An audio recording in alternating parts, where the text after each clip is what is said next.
Hello from South Florida in our tiki hut again. A little bit breezy today, but not from Hurricane Melissa. Welcome to the Honor and Knowledge channel with an update about my hungry strike for America and election news. Not a lot of it this time, but election news for 2026. First of all, on the hungry strike. Well, it looks like I'm going to be joining my voluntary hungry strike, which was supposed to be just my hungry strike. I'm going to be joined by about 41 million new people that are not going to be voluntarily on a hungry strike because of the Democrat shutdown. With regards to my personal hungry strike, I lost another pound.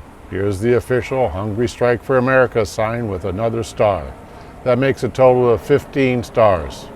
And as a reminder, I'm doing this just by being hungry. No drugs, no pills, no operations, no expenditure of money. Actually saving money by not buying as much food.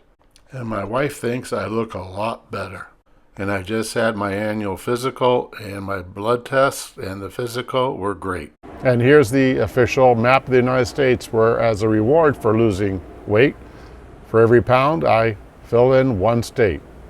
This week it's Indiana. Remember, I select the state to color in and to discuss based upon which states voted the highest in percentile-wise for President Trump in 2024. I'll speak about Indiana towards the end of this video in detail, the way I normally do about their senators and congressmen. There's some interesting stuff there. They are one of two states with redistricting news this week. Now, with regard to the shutdown, it's coming up to be November 1st, and then there's going to be people starting to not get their food stamps, SNAP benefits, whatever you want to call it, as well as some other programs such as women, infant, and children. This is a big problem. I'm sure all of us have our own thoughts with regard to the shutdown, but from my perspective, it's way too long. And now people are going to be actually hurt. Going hungry is not fun if you have disabilities, special needs, children. A lot of people will have difficulty understanding why. And interestingly, the legacy media is not really helping us much. So here's a clip from Speaker Johnson speaking with regards to people going hungry, as well as the legacy media. First, about people going hungry. Good morning, everybody. Here we are again. It's day 29 of the Democrat shutdown.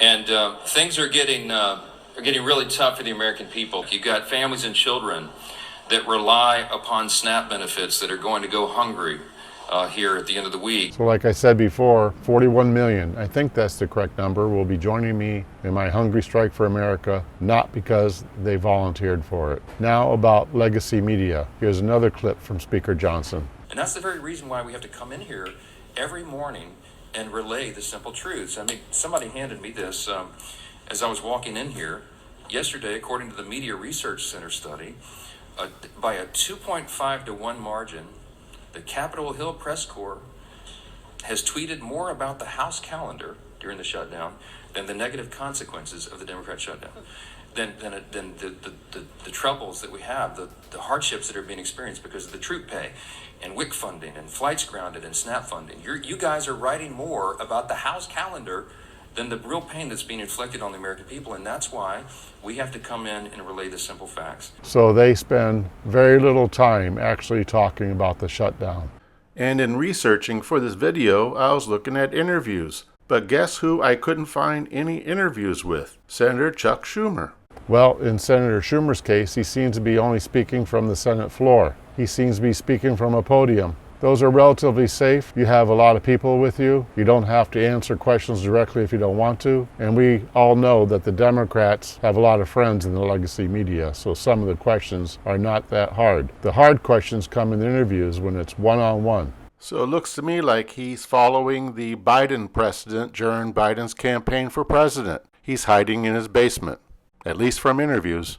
If you remember, a few weeks ago I talked about the 5 that I thought were going to possibly cross over. One of them was Senator Ossoff from Georgia. Well, interestingly, a few days ago when the Senate had a vote on whether to pay the military, and I think ICE and TSA, just that group, Senator Ossoff and Senator Warnock, the 2 senators from Georgia, plus Senator Fetterman, were the 3 Democrats that went along with the Republicans, but it didn't get the 60 votes it needed to get along to a real vote. My opinion is Senator Ossoff did that vote because of his upcoming election in 2026 that he's going to have a lot of problems with. And I believe Senator Warnock voted along with him to give him a little cover from the Democrat Party. And Senator Fetterman was doing the right thing.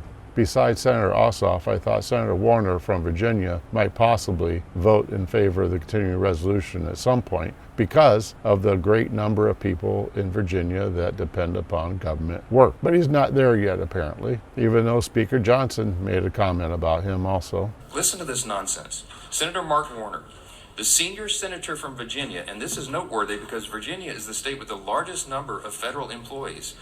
He claims that federal workers want him to vote against reopening the government. He literally said, quote, "I think they want us to fight this." Fight what, Mark? What are you talking about? We have a clean CR. This is not a partisan dispute. It's ridiculous. By the way, I think Speaker Johnson was a little wrong there. I think Virginia has the second highest number. I believe California has the highest number of federal employees. I think their number is 250,000 and Virginia has 180,000. The other three senators are all senators that were retiring, and I thought that they would cross over because, first of all, they don't have to worry about their own re-elections, and second of all, they might be giving some cover to the people that are going to be filling in for them in the Democrat Party to run for their first elections next year. The first of the three that I really thought would already be crossed over and supporting the continuing resolution because of his pretty good naval service, including with the Seabees, including being overseas, is Senator Gary Peters from Michigan. The second senator retiring that I really thought should be supporting the continuing resolution, and still think so, is from New Hampshire, Senator Jeanne Shaheen. And number 3 from the state of Minnesota is retiring Senator Tina Smith. Besides all retiring, all 3 senators are from states that do not lean very much in the Democrat direction. In fact, Michigan is dead even and voted for Trump in the last election. So the question is, who are the other 5 Democrat senators who are moderate enough and who are patriotic enough to do the right thing? You know, doing something when you're afraid of the consequences, but it's the right thing to do, that's courage. So which 5 additional senators in the Democrat Party will come and support the American people? And here's a public service announcement. If you have an idea about why a different senator should be voting for the continuing resolution because of the specific reasons associated with their career or their state, please let me know.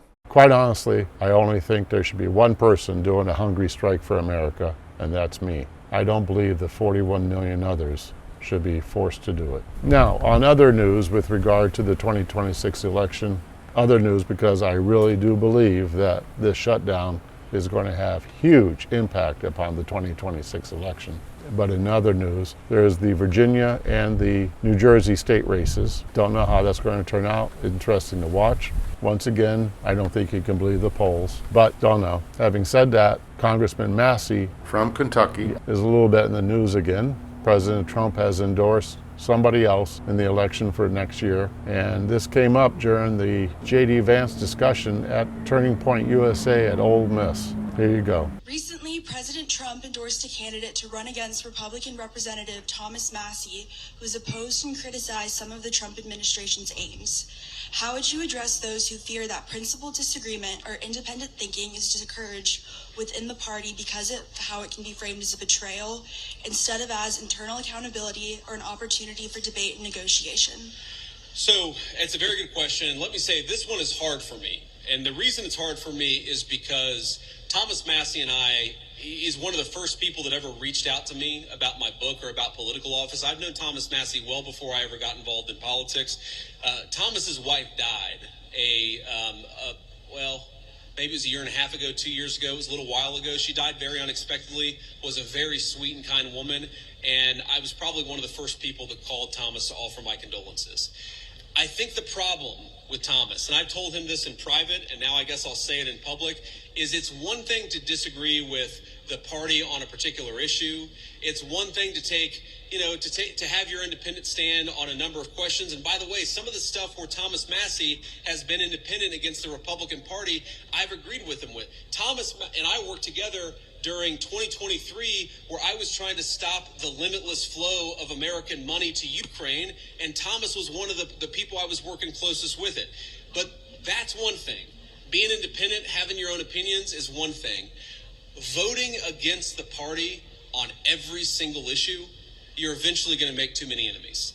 And that is the problem that Thomas has had. It's not one issue. It's not 3 or 4 issues. It's that every time that we've needed Thomas for a vote, he has been completely unwilling to provide it. Virginia is another state that is considering redistricting. The state legislature has just passed a bill to overcome a constitutional problem, and the court has allowed them to continue in spite of the fact that the court has not made a decision on a Republican lawsuit about the fact that the state legislature doesn't have the authority to pass a new redistricting path, because in 2020 there was a constitutional amendment passed in Virginia dictating how to go ahead and do redistricting. So it's just like California.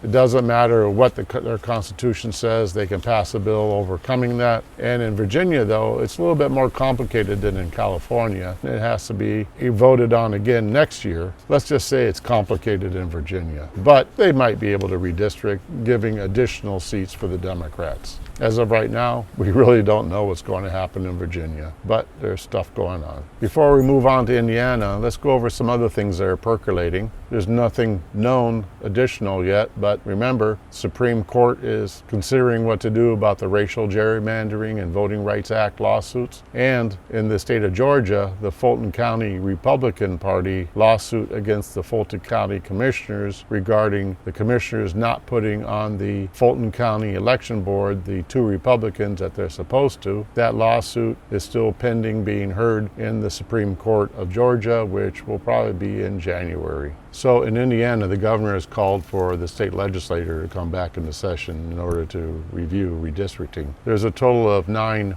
congressional seats in Indiana, 7 held by Republicans and 2 by Democrats. One of the Democrats is up in the northwest area, which has a leaning towards the Democrat score of 1. So it's basically a toss-up place. The majority for the Republicans in Indiana is pretty strong, about the same as the majority for Democrats in California. So there's a lot of additional Republicans that can be moved around in order to ensure that that 1 seat that leans Democrat 1 will no longer lean Democrat. So he seems like a nice guy, but Congressman Frank Mervyn will probably not be in Congress after the 2026 elections. Andre Carson has been representing Indianapolis since 2008, when he won a special election to replace his own grandmother, who had just unfortunately passed away from cancer, and she had been representing Indianapolis for about 10 years. So Andre Carson has a very strong leaning Democrat House seat in Indiana. I don't know, but it doesn't seem likely to me that the Republicans in Indiana will be redistricting him out of his House seat. But you never know. They can do that. They could easily come up, at least on paper, with 9 House districts that are all pretty strong towards Republicans. I just don't know if they're going to go for 1 or 2 Democrat districts. Maybe they should get on the phone and call Virginia and say they go for 1 if Virginia goes for none. Okay? That might work out well. Let's talk about the 2 senators from Indiana. Neither one of the 2 senators from Indiana are up for election in 2026. Both of them, by the way, have Navy background. One of them, Senator Todd Young, actually graduated from my alma mater, the United States Naval Academy. But unlike Mikey Sherrill running for New Jersey governor, he is indeed a Republican. Pretty smart guy, a lot of good background, but even though he was in the Navy for 4 years at the Naval Academy, he actually went Marine Corps. The other senator from Indiana, Senator Jim Banks, served in the Naval Reserve and was actually endorsed by President Trump in 2024. Oh yeah, I forgot. The first senator, Todd Young, did not endorse President Trump in 2024. I'm sure it's good for him that he's not up for re-election in 2026. Jim Banks was endorsed by President Trump and he won his election last year. So both senators are safe Republicans in 2026 because they're not up for election. In the Republican congressional ranks, there's Rudy Yakim, Marlin Stutzman, Jefferson Shreve, Mark Mesmer, and Aaron Houchin. That's 5. The other 2 are very interesting to me. One of them is Congressman Jim Baird. He served in the Army in Vietnam and got the Bronze Star and 2 Purple Hearts. He lost an arm. My reading up on him, my knowledge of him, is that he is extremely well respected, great guy, and I'm just surprised I really haven't heard that much about him. He must be working a lot in the background, doing a great job for our country. Thank you, Congressman Baird. And the last member of the House from Indiana to discuss is Congresswoman Victoria Spartz. She was born in the Ukraine, immigrated to this country at about the age of 20. She is extremely pro-Ukrainian, anti-Russian. As a Republican, she's pretty good. So in summary, stuff still percolating in the Supreme Court and the Georgia Supreme Court. Redistricting efforts are going on in Indiana and Virginia. Little tidbit we had about Congressman Massey, but no matter who replaces him, if he doesn't win, another Republican will win his seat, I'm sure. New Jersey and Virginia gubernatorial races are on. We don't know how those are going to turn out yet. And the shutdown is the big deal. The shutdown is causing pain. And oh, by the way, my father was an air traffic controlman. He was in the Air Force. He did it for the Air Force. He worked in towers at Air Force bases. He would come home after work in the morning, in the afternoon, evening, after having had a long shift as an air traffic control person in the Air Force. And the stress is pretty high. I cannot believe that these Democratic senators truly understand real world things, real life, really don't have any understanding how these senators could be not approving this continuing resolution. It's just beyond me. So I will pray, and I ask you to also pray for 5 Democrat senators to understand the meaning of life, to understand what is important, and do courageous acts and vote for the continuing resolution. God bless President Trump and his administration. God bless the military, all members of law enforcement, especially ICE, air traffic control, everybody who's working hard for me and for you without the respect that they are justly due from the Democrat senators. I don't know how this is going to end. I just know that it's hurting our country now. These are not patriotic people in the Democrat senator fold, other than the 2 Democrat senators and the 1 independent one, Senator King, to have crossed the line and voted with Republicans. Thank you very much for watching this. See you next week.